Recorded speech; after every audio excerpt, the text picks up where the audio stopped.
Hey, welcome to Frontline. It's 5 o'clock here on the East Coast. Here are the top 5 stories we didn't want you to miss. A two-state solution for California. California's Republican leader is proposing splitting the state in half in response to Newsom's redistricting plan. Give Democrats the entire coast and let Republicans take the inland part of the state. And in a few years, check back and compare the two parts' economies. And the Democrat Party is growing so desperate, they're reportedly deciding whether to hold a mini convention ahead of next year's midterms. Yeah, that'll solve it. They're not only getting crushed in the polls, but also in fundraising. Plus, what happened in Iowa? They just flipped an Iowa state seat back, breaking the Republican supermajority. They still have a huge majority, but they broke the supermajority. And Tulsi Gabbard saying this about more secret documents found? We are finding documents literally tucked away in the back of safes in random offices, in these bags and in other areas. Whoa, so let's wait and see what these documents have in them when they're released. Plus, India is now being hit with 50% tariffs over purchasing Russian oil effective today. The Indian government estimates the tariffs will impact about $50 billion worth of exports. Now, India had plenty of time to work out a deal with Trump and stop buying Russian oil, but you couldn't do that. But first, every time we have one of these shootings, thoughts and prayers go out, but then they never solve anything. So let's do this.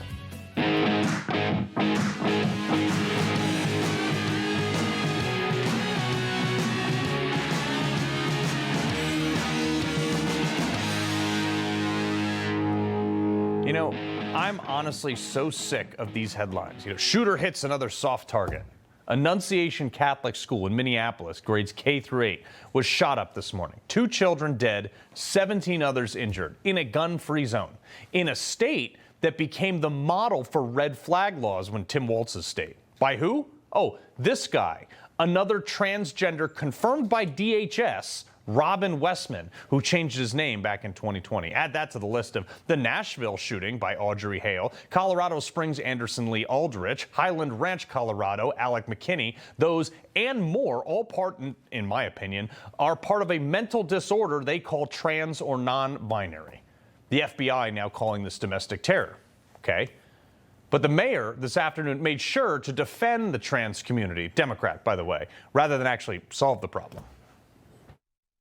Anybody who is using this as an opportunity to villainize our trans community or any other community out there has lost their sense of common humanity. Bro, you totally missed the mark here.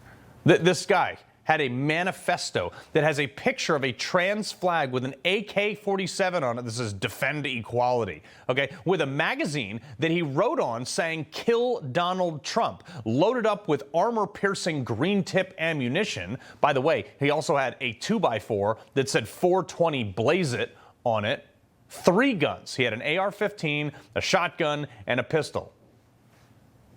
So what are we going to change here? I watched the mayor, the same mayor, and the police chief, and a bunch of others take to the microphone and talk about how heinous and awful this was. It was. But how, they're all talking about how they're going to be there for the victims, too. Every one of us needs to be wrapping our arms around these families, giving them every ounce that we can muster. Even in the face of such evil, the Minneapolis Police Department and all of our law enforcement partners stand with our community. We stand with these families and with this parish. We will continue to be here for you. Yeah, so that might be good for their re-election campaign, but it doesn't solve anything. What is changing? What is Minnesota, or anyone else, going to do to make sure this doesn't happen again? After every one of these mass shootings, there's outrage and there's sorrow and there's prayers about, all this stuff. But they always focus on one thing: guns. After Sandy Hook, they passed the 1160 bill, which had all sorts of gun restrictions on it for people in Connecticut, not one aspect of that bill would have stopped the shooting. Go read the bill. Not one provision in that bill would have stopped a single part of how that shooting was carried out.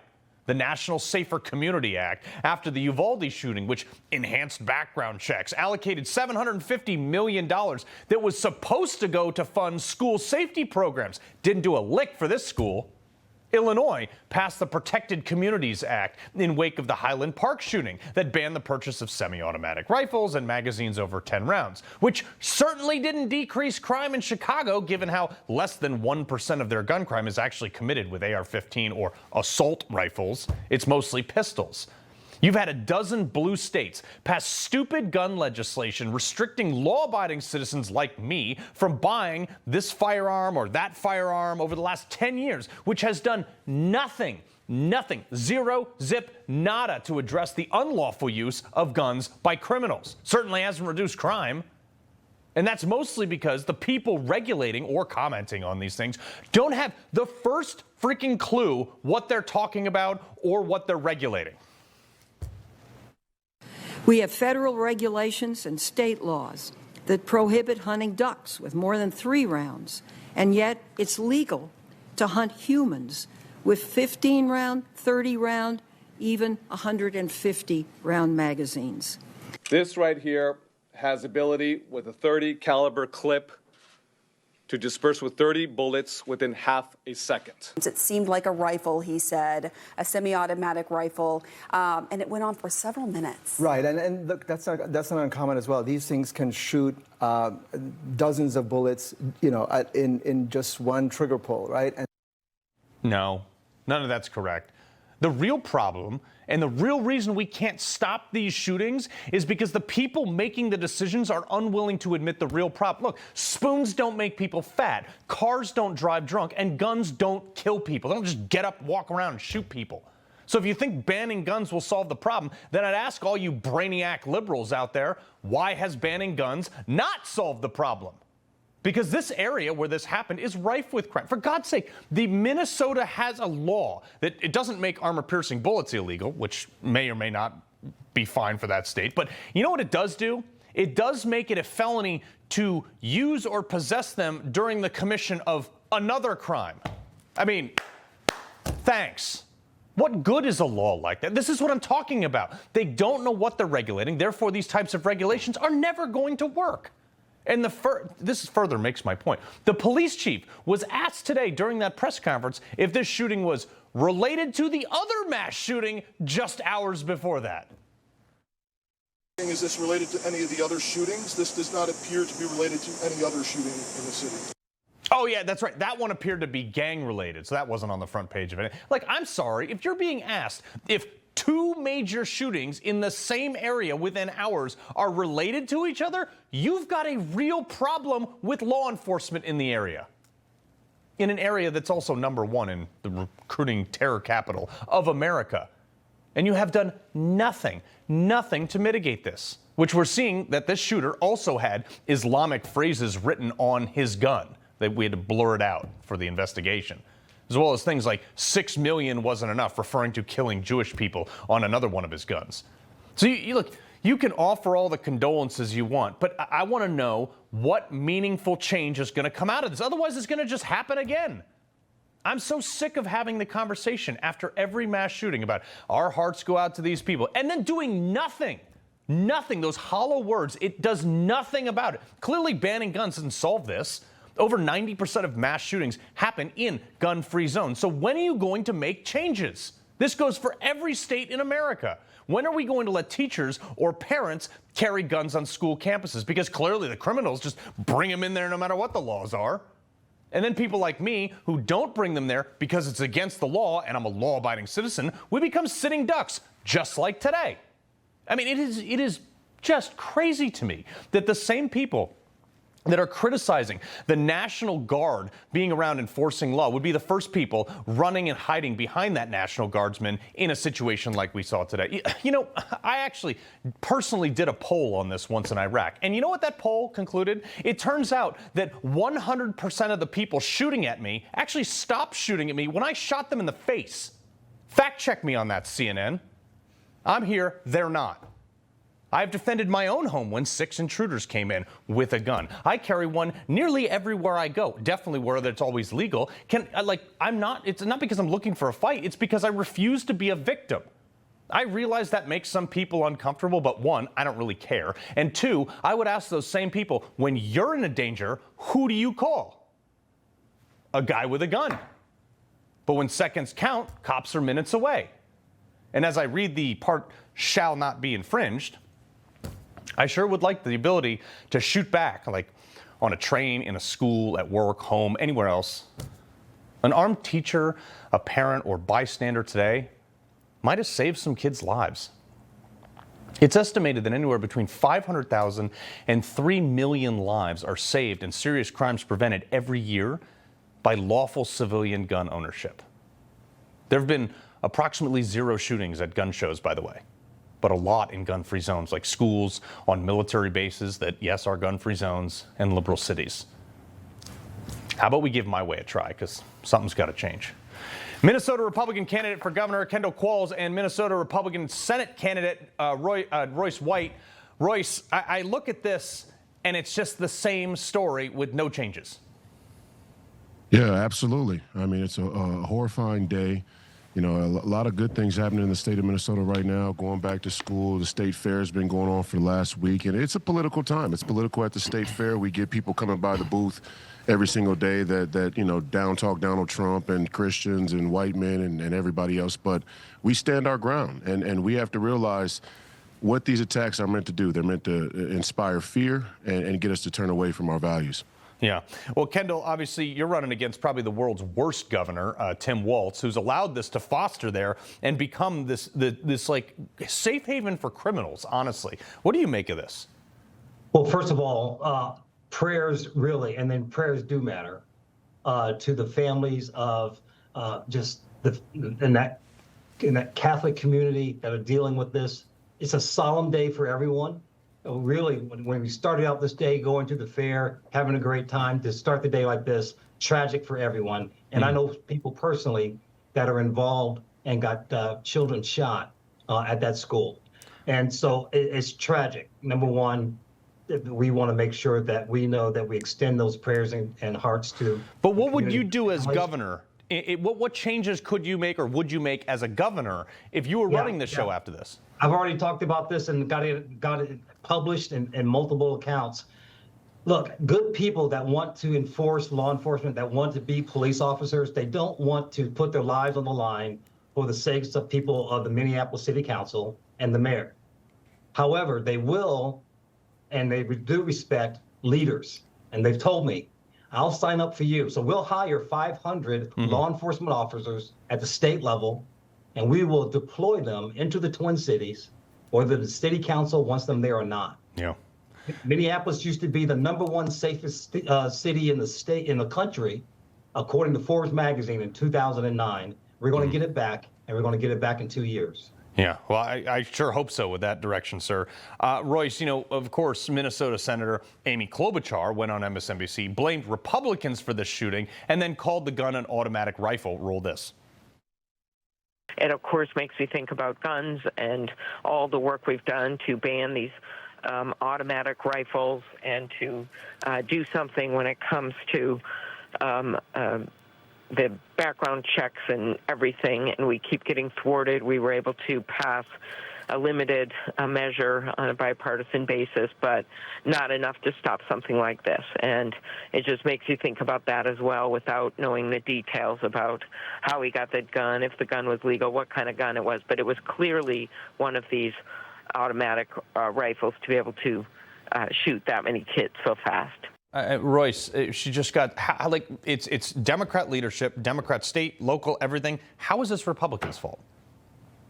Well, it's not. And the only way you could say it's Republicans' fault, and I like your tone about it to open up the segment here, is we've been too nice. And that is a problem and a plague of sorts of both the Republican Party and the Christian community here in Minnesota. Even I'm considered one of the more radical Republicans, you know, those ultra right-wing Donald Trump supporters. And I wear it as a badge of honor, but we are too nice. We've been too nice to these people. We haven't yet accepted the level of severity that we are in a spiritual warfare here with demonically possessed people and a demonic infested ideology. And I just say to Amy Klobuchar, who is a liar, and let's just be frank, she's a liar. Right. If all of Donald Trump's flaws are a representation or a reflection of white men as a whole, of Christians as a whole, of Republicans as a whole, of men as a whole, then maybe this shooting is a reflection of transgenders or the liberal ideology or Minnesota Democrat policies, for example. These are things that we have to start talking about. And it starts with the Republican Party. And I, for one, going to keep talking about it forthright. Yeah, Kendall, I want to give you the last closing 30 seconds here. Yeah, here's something that the Daily Wire just released. That 2 years ago, leaders in the Catholic community had a meeting with Tim Walz, and they asked for funding to increase security in all private and independent schools, be them Christian, Muslim, Jewish, and independent schools. He agreed to that in the meeting, but the funding never came. Never got it. That's the issue. We got a leadership problem in this state. Yeah. That's why I'm running for governor, and we're going to change this state back to what it used to be, one of the best states in the nation. Yeah, well, guys, I appreciate you coming on. I appreciate you stepping up to answer the call for some leadership. That state really does need it. Kendall, Royce, thank you. Thank you. I want to bring in someone else who's actually stopped a mass shooting himself. Stephen Williford, spokesman for Gun Owners of America and the man who stopped the Sutherland Springs, Texas church shooter back in 2017. Stephen, what do you make of this situation?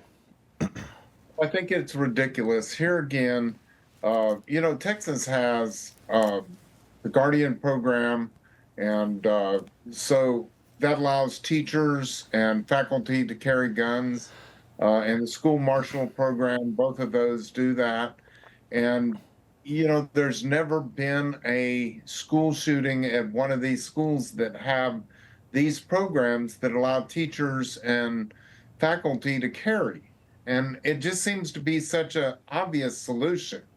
You can't ever determine when somebody is going to go crazy and go do one of these things, but you can stop the duration of them doing it, or you can put up signs and they'll go somewhere else. It's time to stop letting these schools be soft targets. Yeah. Well, the other thing, too, is, and this is a proposal maybe for the Republican Congress and Senate and, the White House to take up, is, look, if you ban guns in certain areas, if you make gun-free zones in these states, maybe the leaders of those states who made those laws and signed on to those laws and passed them and proposed them, maybe they should be held criminally liable if someone gets hurt by a shooter in those gun-free zones. No? Yeah, absolutely. I wish I could make them more liable, but, that's not going to happen. And they've tried, Minnesota is horrible with gun laws and stuff. They have all kinds of gun laws, and yet it never seems to make any difference at all. It's time for them to try something different, take a page from a conservative state that is doing something that is actually mattering, making a difference. It just seems to me like we have a roadmap that shows us what works, and we have a roadmap that shows us what doesn't work, and yet the Democrats are unwilling to do what works. Stephen Williford, we do appreciate it very much, sir. Thank you very much. All right. Coming up, Cracker Barrel just realized woke doesn't work. But first, Trump and his HUD secretary are proposing an overhaul of Section 8 housing. What would this do for the system? It's great. Next.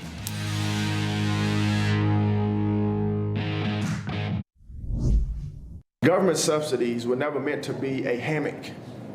They're meant to be a trampoline. I met a young lady in a certain city in our country that's been living in a certain housing project, which was deplorable. She's able-bodied, able-minded. She was raised there. She lived there. Now she's raising her children there. There's 3 generations living in government subsidies that are able-bodied, able-minded. That's not the way that our government and our country is supposed to be. He actually may be one of Trump's greatest cabinet secretaries that's not being talked about. Scott Turner, the Secretary of Housing and Urban Development, putting a reporter in their place about whether or not the proposed time limits on public housing would push families out. He explained this absolutely perfectly, that allowing people to stay too long, it doesn't help them. It limits them. It's like the park rangers. Hey, don't feed the bears because they'll become dependent on it. This is in a cabinet meeting yesterday. He highlighted that these proposed timelines are key to incentivize work. America is not a welfare state, but America was built on small business. It was built on entrepreneurship. And so as it pertains to housing, we're being very focused on that, and even some that receive HUD funding to make sure, like on Section 3, when you receive HUD funding, that you are given opportunities for the most vulnerable Americans that you serve to have work, to have opportunities to work. Yeah. Richard Valdez, director under the Center of Housing and Economics. All right, so, sir, I look at this. They want to limit this if this new bill goes through with Congress. 2 years max in assisted housing. Now, the problem is if you're in that housing now and you go get a job, you could actually lose that housing before you make enough money to get out of it. Well, in some cases that might be true. I mean, most of the people on vouchers, I mean, are actually working or have jobs or have some level of income. The problem is really with the length of time is that when people hang on to those vouchers for an extended period, then you find that other people that need the assistance can't get it. So there's something to the idea that there should be a kind of a path into and out of vouchers. And then there are some people that like get a voucher for 30 days and then they lose it and they're back on the streets or back in housing insecurity. So I think that the idea of taking a look at the whole housing choice voucher program is really important. And I hope that that's where they continue to go, is looking at reforms that'll make it easier to use, make it faster for people to get vouchers, and then move off vouchers into something else when that opportunity presents itself. You know, Roger, like my heart genuinely does go out to people. Like I have a friend who was going through this, like, you know, hard times and, you know, lost his job and he was trying to figure out where to live. Like, I get this. Like, if someone's like, hey, you have 90 days to get out of here because you've been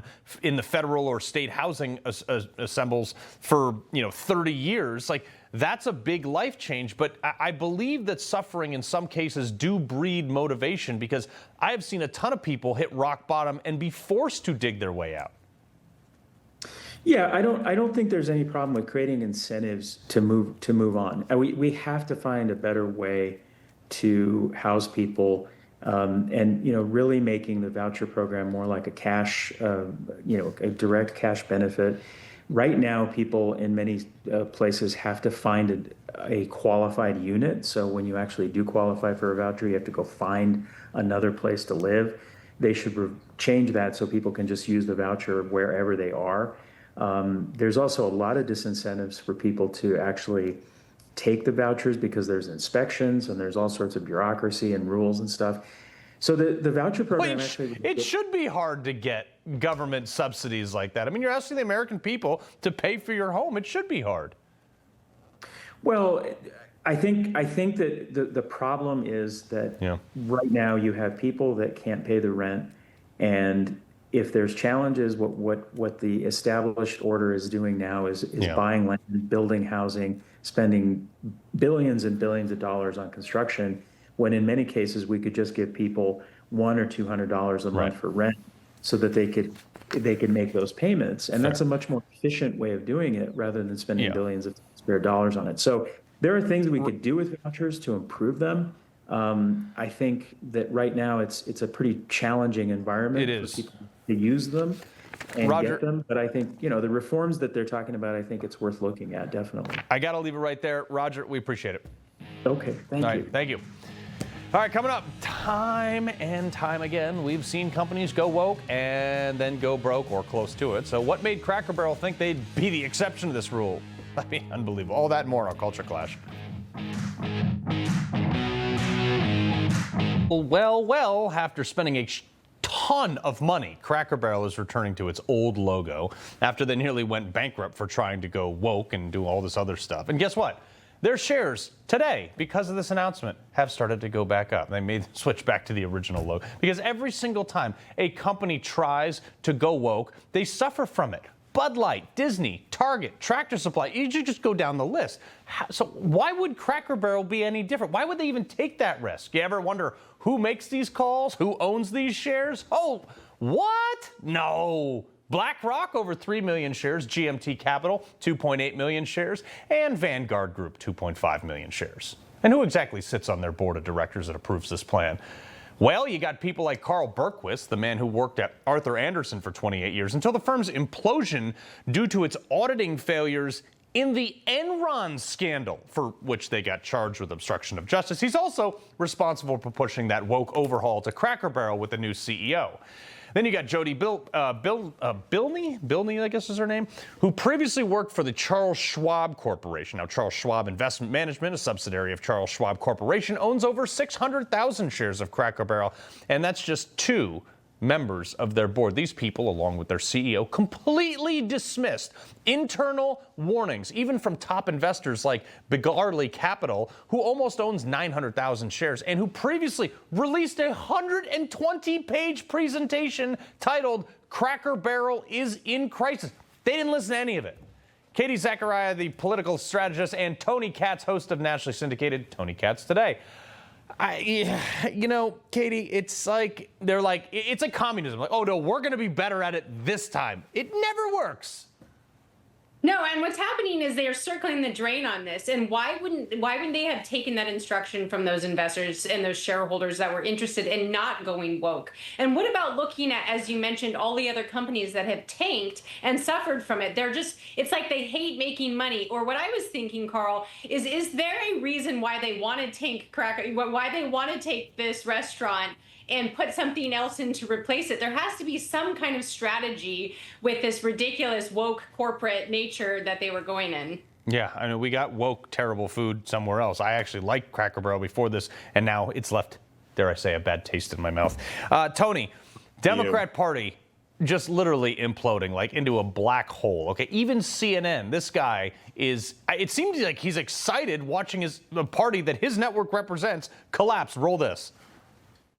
The Democratic brand right now has about the appeal with the American voter as the Cracker Barrel rebrand has with the American consumers. Bad, bad, bad. What are you doing? Let's look at the key 4 swing states that, in fact, do keep track of registration by party. Look, the Republican Party is in their best position at this point in the cycle since at least 2005 in all 4 of these key battleground states. Are there any bright spots for Democrats? Have they picked up any ground since January 1 in terms of party registration? Tony? So the Democratic Party is a visionless party, and we've all had this conversation before in many, many different ways. But what we really, if you're the Democrats, what you should be looking at is that your leadership, Hakeem Jeffries in the House, Chuck Schumer in the Senate, have offered the people nothing to even look at, to glom onto, to be attracted to, and say, well, at least they're trying this. All you get is lecture.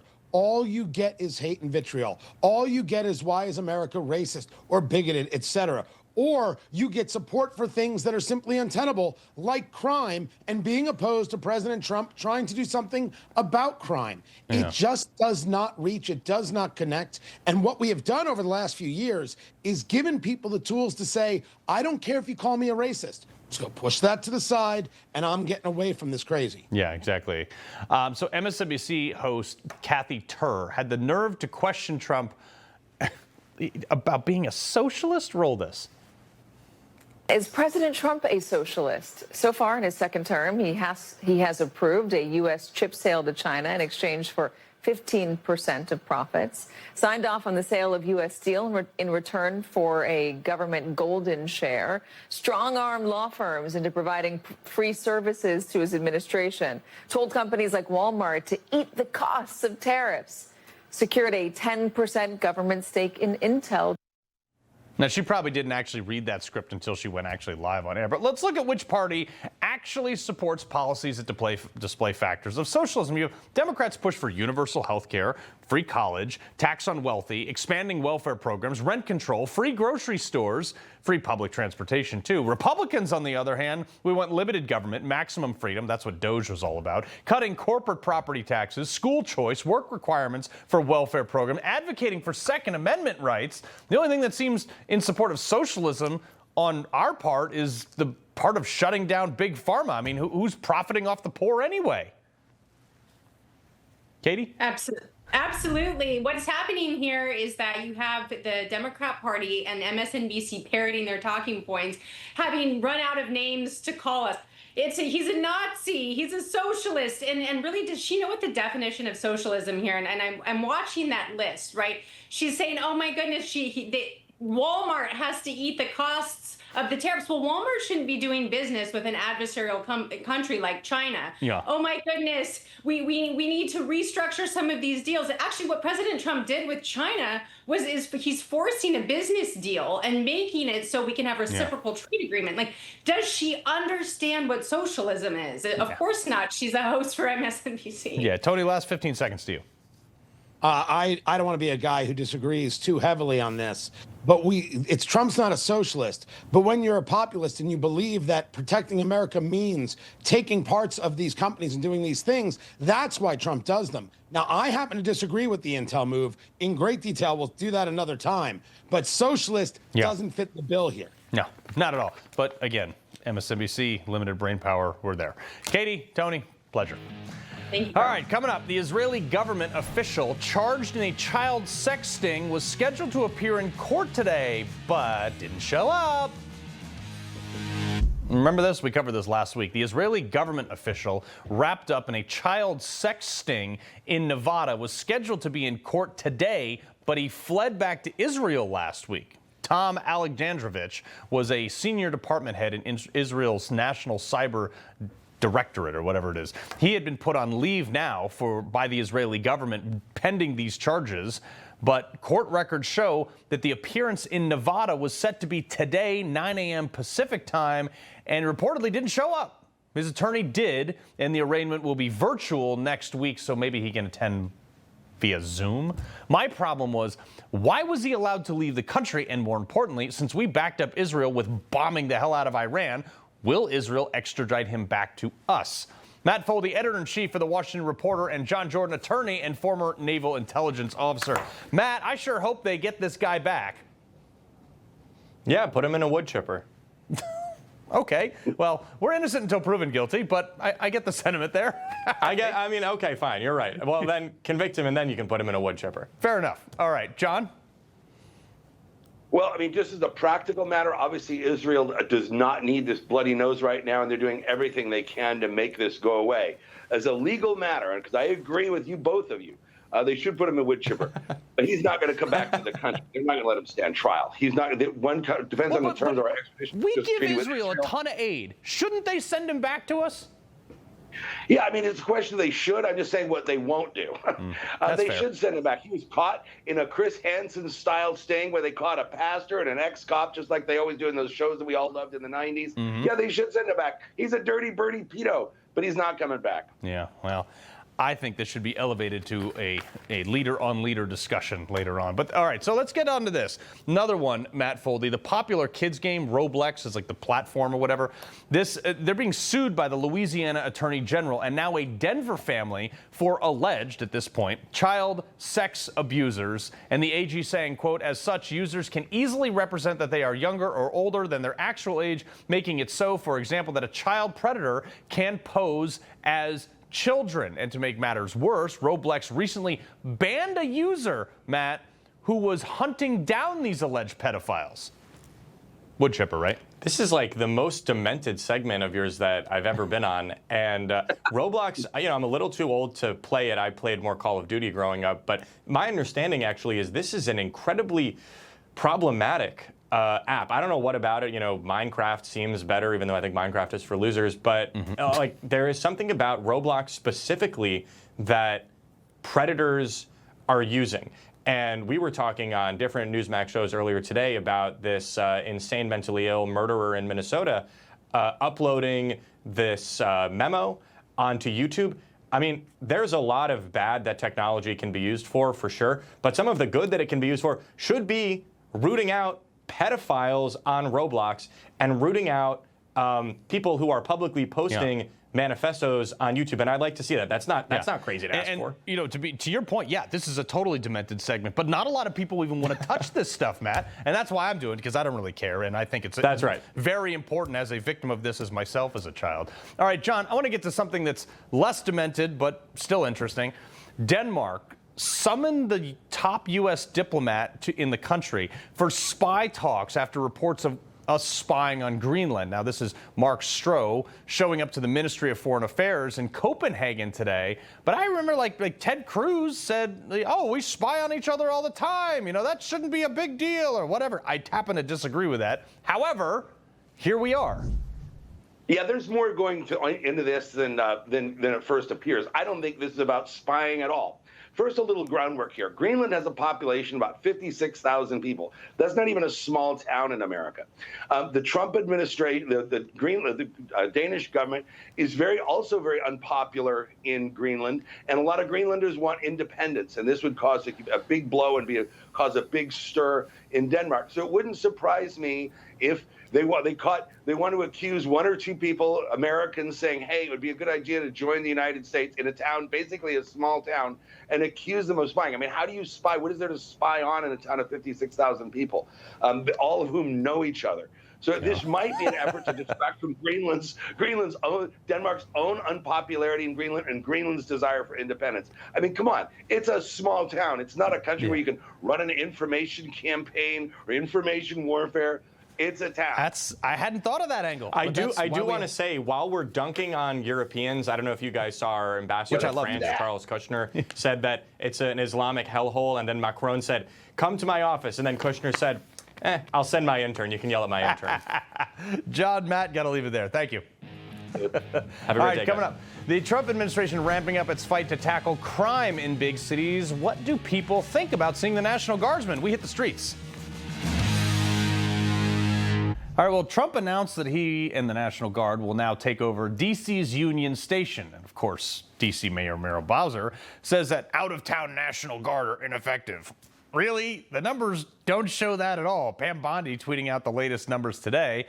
Look at the numbers of how many Americans think crime is a major problem in cities. Look at this. 81%, 96% Republican, 68% of Democrats think this is a problem. These numbers don't lie. People obviously think this is a major problem. After all, we also give Amtrak from a federal level $2.4 billion in funding. Maybe the Fed should take it over. I mean, we decided to take to the streets in New York to think about what people thought about the National Guard coming here. So we're out in the streets of New York asking people whether or not they agree with National Guard and federal troops helping put criminals away. We were actually just wondering about your feelings on the National Guard being put into cities now to help fight crime. If the city welcomes it, why not? Yeah. Well, they have in D.C. they were able to log over 1,000 arrests. How do you feel about that? Criminals off the street? Great. I think that would be a horrible idea. It's just one step closer to becoming a police state. Probably not great. I don't know, it just seems a little strange. It seems like, I don't really know why they need to be here. Oh, I think it'd be great. I think crime is through the roof, and statistically, people that aren't from here committed. I just had a daughter, and her safety is my number one priority. Yes, I definitely think they should come to New York City and especially go to the borough of the Bronx with the constant shootings and people dying on a daily basis. Mitch Aguilar, former team guy and founder and CEO of Massive Supplements and Adopt a Cop, BJJ. Now, Mitch, speaking of cops, you run a nonprofit that teaches cops, Brazilian Jiu-Jitsu, a non-lethal way to subdue a lot of potential criminals. Now, that's a lot of cops are hesitant to get involved in things nowadays because they'll be hung out and they don't have less than lethal manners. You teach that. Yeah. Thanks for having me on, first of all. And yeah, jiu-jitsu is an excellent, alternative to going, to a more deadly form. That's our whole mission, is to get cops more confident and more able to approach these situations more hands-on and be able to dominantly control the situation and, de-escalate it safely without it having to go deadly. Yeah. What is this nonprofit and how do people find it, Mitch, real quick? It's adoptacopbjj.org is our website. And our motto is Jiu-Jitsu saves lives. So that's the beautiful part about it, is no matter where you stand on police, everybody wants less shootings. Yeah, well, that's the thing, as I was going to say, is like, look, you're doing this, you're actually funding most of this yourself. So it's not like you're taking a paycheck from it. The other thing is, cops nowadays, they're issued tasers, they're issued firearms and batons and things like that. You actually just had an incident in New York where you had to subdue somebody and you were able to do it without injury, without shots fired, without anything, until cops could get there, and the entire situation was de-escalated without any serious injuries. Yeah, and that's, again, the whole point, is to be able to calmly control a situation and de-escalate it without it, having to end in the loss of life. Yeah. So, yeah, I mean, I think that policing is a very important and necessary job. It's a very dangerous job, and if we can get our officers, trained to have the upper hand in any kind of combative type situation, to where it all, can be handled quickly and end safely, that's the best outcome. So, so I can't see anybody against that. And you've probably had great feedback from a lot of the officers who've gone through your program. I know for a fact that, you are legit at this stuff. Real quick, one more time, where do people go? How do they look at more about this program? How do police departments get involved and people donate? Yeah, so we're actually, like you said, we've been a charity for 4 years now. I've been, primarily the biggest funder of it. Yeah. But we need help big time. We need some what's donations. It's adoptacopbjj.org. I honestly can't think of a better thing to keep open. Mitch, what you're doing is fantastic. We appreciate it very much. Thanks for offering an alternative. Thanks for having me on. Appreciate it. All right. Well, before we go, if you hear a knock at your door, open it. You may be able to prevent an illegal as a neighbor becoming a U.S. citizen if they're suspicious. Next. Trump bringing the good stuff back. Now, the Trump administration announcing it will begin interviewing neighbors and colleagues of immigrants that are applying for U.S. citizenship. Now, this hasn't been done or used since George W. Bush's administration. It's now under 8 U.S. Code 1146, investigation of applicants. It states, quote, a personnel investigation of the person applying for naturalization in the vicinity or vicinities in which such person has maintained his actual place of abode, and in the vicinity or vicinities in which such person has been employed or has engaged in business or work for at least 5 years immediately preceding the filing of this application for naturalization. Man, that was written by a lawyer. Look, this is God's work. Basically, if you're applying for citizenship, they can go knock on your neighbor's door. All right, that's what this comes down to. And that's great. Vetting, the last administration in particular, in New York, they made me get like 5 letters of recommendation to get a gun permit under the Second Amendment. So I think it's fine to ask neighbors of people who are not yet citizens if they should become citizens. I mean, does anybody have oh yes, the whole entire left has a problem with that because they need a voter base. That's why. That's the only reason. Anyway, whatever, folks. All right, stick around. Greta's next. We'll see you same time, same place tomorrow. Stay classy, stay packed.